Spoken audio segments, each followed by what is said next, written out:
What's up tout le monde, j'espère que vous allez bien et aujourd'hui on se retrouve pour parler scie pliante. C'est un outil que beaucoup de gens ont dans leur sac quand ils s'en vont dans la forêt pour la simple et bonne raison que ça fait partie des indispensables et c'est pour ça que j'en voulais une depuis longtemps. C'est une scie de la marque Primos.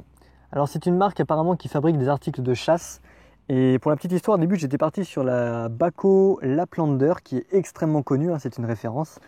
Elle était à 28 $ sur Amazon. Et ensuite, je suis tombé sur celle-ci qui était à 25 et elle a titillé ma curiosité puisque je me suis dit tiens, au lieu de prendre une scie qui est extrêmement connue et que tout le monde connaît, autant partir sur quelque chose de nouveau. Et c'est pour ça que j'ai pris celle-ci. Et en plus, c'était rigolo. Enfin, moi, j'ai trouvé ça marrant parce que sur la petite housse, c'est écrit Gear. Donc voilà. Tout d'abord, on peut voir que quand on l'ouvre, on arrive sur une petite butée et quand on continue, clac, c'est la sécurité. Voilà, comme ça, la lame ne se repliera pas. Et quand vous voulez la replier, vous avez juste à appuyer ici, hop, et là ça descend. Voilà. Pour ce qui est du manche, c'est vachement sympa puisque tout est en caoutchouc, ce qui fait que ça agrippe beaucoup mieux qu'un manche en plastique ou en bois. Et là vraiment, même si vos mains sont mouillées, ça ne glissera pas. Et dans le pire des cas, vous avez une petite garde ici, on appelle ça comme on veut, qui vous assure vraiment un maintien optimal. Passons maintenant au plus important, la lame. Vous en avez évidemment des plus ou moins longues. Moi, pour ce que j'ai à en faire, c'est la taille idéale, puisque je peux quand même couper des sections relativement correctes. C'est largement suffisant pour alimenter un feu.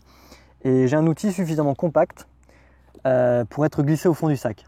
Si vous voulez des lames qui soient vraiment longues, parce que c'est vrai que des fois on en voit qui sont longues comme ça, je vous conseille quand même de prendre une scie avec un cadre, puisque l'inconvénient des scies pliantes, c'est qu'on a une lame qui est assez souple.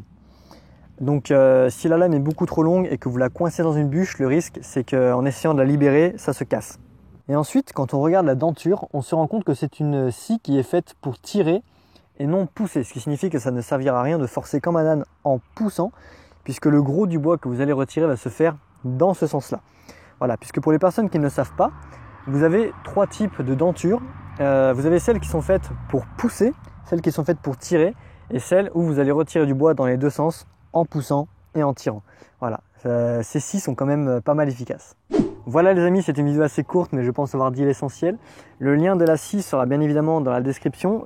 Pour rappel, c'était 25 $ sur Amazon, donc ça fait à peu près 16-17 € à peu près.